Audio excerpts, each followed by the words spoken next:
আমাদের প্রতিবেশী নামে যারা আছে আমাদের আশপাশে, বিশেষ করে মায়ানমার আর ইন্ডিয়া, আমরা বাংলাদেশের মানুষে যে ধর্মের মানুষই আপনি হন না কেন, আপনি উপরে উঠবেন এই প্রতিবেশীগুলো কখনো চায় না।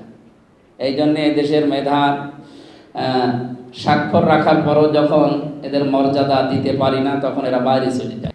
ইরান এবং অন্যান্য দেশে আমি যতগুলো দেশ সফর করে দেখলাম, এই দেশগুলোতে মেধার স্বাক্ষর যারা রাখে এবং আমাদের এই আশপাশ দেশ থেকে যারা যায় সেখানে তাদের মূল্যায়ন পাওয়ার জন্যে, বিশেষ করে এই যে মালয়েশিয়াতে, সেখানে বড় বড় জিনিস তৈরি হচ্ছে। সিঙ্গাপুরে চিকিৎসার বিষয়ে, বিজ্ঞানের বিষয়ে তারা বড় বড় স্বাক্ষর রাখছেন, তাদের মর্যাদা ঠিক মতো পায় মেধার এবং তাদের যোগ্যতা।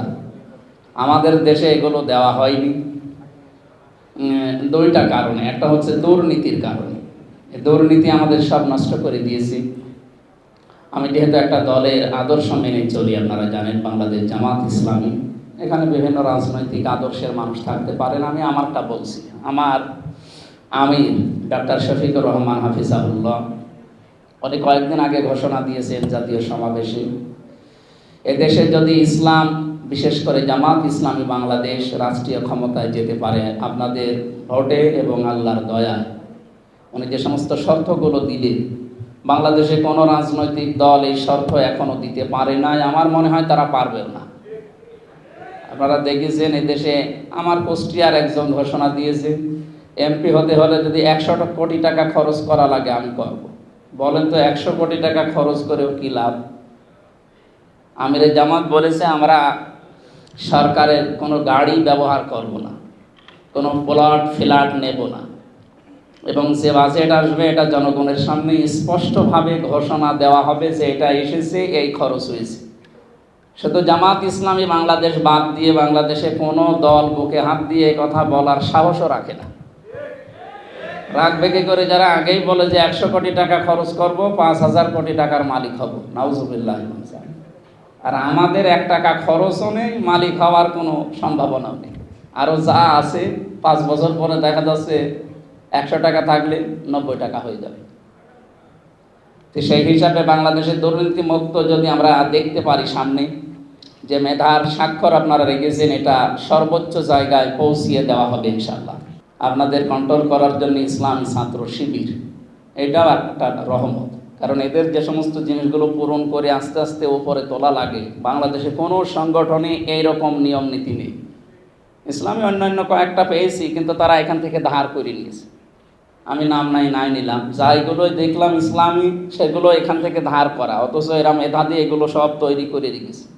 আমি সত্য কথা বলছি, আমি অ্যাক্টিভ ছিলাম না বাংলাদেশে ইসলামী ছাত্র শিবিরে। হ্যাঁ, আমি সমর্থক ছিলাম, সাথী পর্যন্ত হয়েছিলাম, কিন্তু এর উপরে আর এগিয়ে যেতে পারি না। তো যতটুকুই পেয়েছি, অন্তত তাদের এই পেছনের অবদানের কারণে এ পর্যন্ত আল্লাহ আমাকে এগিয়েছে, নয়তো আমি আসতে পারতাম না। আপনাদের এই কঠিন অবস্থায় চরিত্র ঠিক রাখার জন্য, যেহেতু এর আগে যারা কথা বলছিলেন যে দাখিল বা ম্যাট্রিক পরীক্ষার পরে মা বাবা ভাই বোন যারা দায়িত্বে আছে, ওরা আর ওইভাবে কন্ট্রোল করতে পারে না। কন্ট্রোলের জায়গা কিন্তু এইগুলো। এই মানুষগুলোর ভেতরে নেশাখোর পাওয়া যায় না।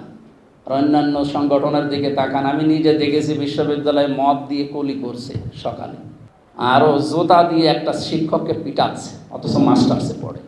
স্যার শেষ পর্যন্ত হাত জোড় করে বলছে, বাবা তুই আমাকে ছেড়ে দিয়ে, আমি আর জীবনও ক্লাসে আসবো। সে গালিগালাজ দিয়ে বলছে, না তোরে মেরেই ফেলবে। এটাও তো ছাত্র। তো এইরকম যারা আছে ইসলামী ছাত্র শিবির এই নামের ভেতরে, এদের এইরকম কোনো কাজ আমি আজ পর্যন্ত পাইওনি, শুনিও নি। যতগুলো শোনা যায় যে রক কাটে, এগুলো বানানো। রক কাটার এই তকমা দিয়েছে এই কারণে এদের কাছে যেন মানুষ আসতে না পারে।